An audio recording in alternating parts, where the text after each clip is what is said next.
In today's video, I'm going to teach you how to create a subdomain in Siteground for your WordPress website. A subdomain is a great way to organize your site, letting you create a separate section like a blog or store without needing a new domain. Let's dive in and I'll guide you step by step through this simple process. First, we need to go to Siteground's website. So, open up your favorite web browser and type in Siteground's URL. Once you're there, head over to the login page by clicking on the login button. Enter your credentials to access your account. Once logged in, you'll be directed to your dashboard. Here, locate and click on My Siteground account.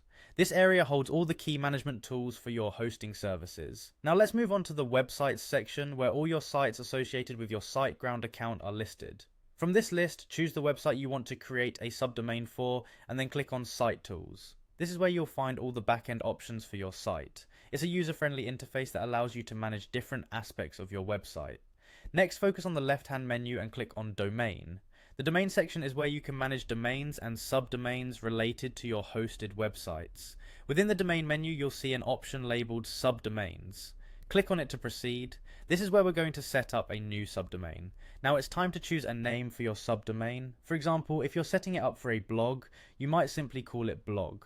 Enter the subdomain name in the provided field. Siteground will handle creating the necessary folder structure on your server so you don't have to worry about any of the technical details behind the scenes. With your desired name entered, double check it to ensure accuracy. A simple typo here could lead to confusion or the need to redo this step.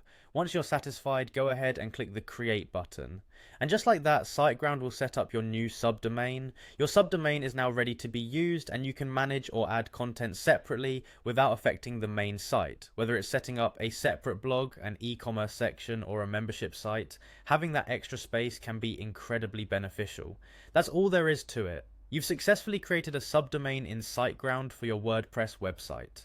It's a straightforward process that can broaden the capabilities of your online presence considerably. Thanks for watching and feel free to check back for more helpful tutorials to enhance your website management experience. Until next time, happy hosting.